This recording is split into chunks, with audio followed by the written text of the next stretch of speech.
COVID-19. Whether you believe this is a pandemic or scamdemic, support the Syrian people face its measures, terrorism, and the sanctions. 98 new COVID-19 cases discovered in Syria in the past 24 hours, raising the total to 12,462. COVID-19 cases in Syria scored 12,462 in total, while the USA and the EU refused to lift sanctions off Syria. Instead, they renewed and intensified the existing sanctions. COVID-19 confirmed cases as of date. In the past 24 hours, 98 new cases. 69 new recoveries. 7 new deaths. 12,462 total cases so far. 6,098 total recoveries. 781 total deaths of cases tested positive with COVID-19.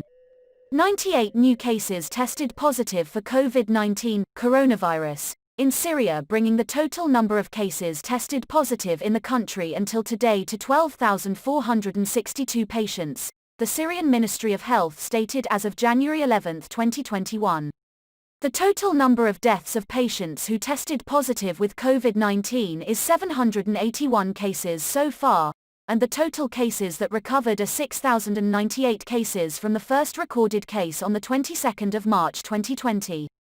The total active cases as of today are 5,583 cases.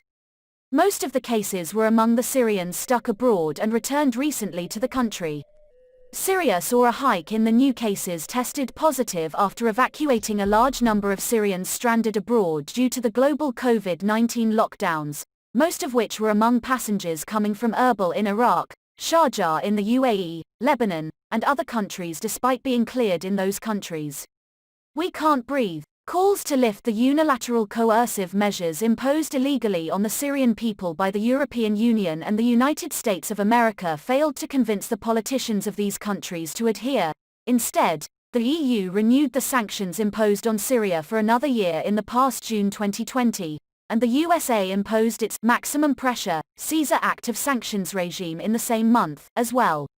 Instead of lifting off the illegally imposed sanctions on Syria, the EU and USA renewed and intensified the existing sanctions. And if all of that were not enough to satisfy the evilness in Western uncivilized officials, the racist US Trump and his cronies, especially the Turkish madman Erdogan, increased their theft of Syrian oil and wheat, and directly through their armies in uniform and indirectly through the terrorists they sponsor increased their war crimes against the Syrian farmers by burning their wheat fields when it's near to harvest.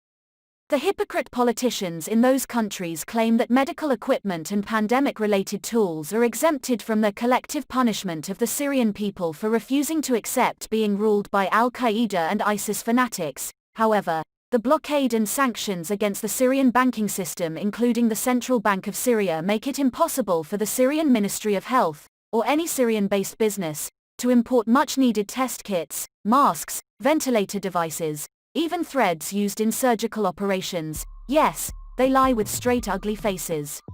Syrian farmers wait full season to see their wheat fields, food, burned by Trump. Kurdish militia burn Syrian farmers' wheat fields in Kamishli. Our understanding that the COVID-19 virus by itself is not a deadly disease, however, its ability to weaken the immune system of the host body makes it more vulnerable to existing acute conditions, which contributes to the deaths, in layman understanding.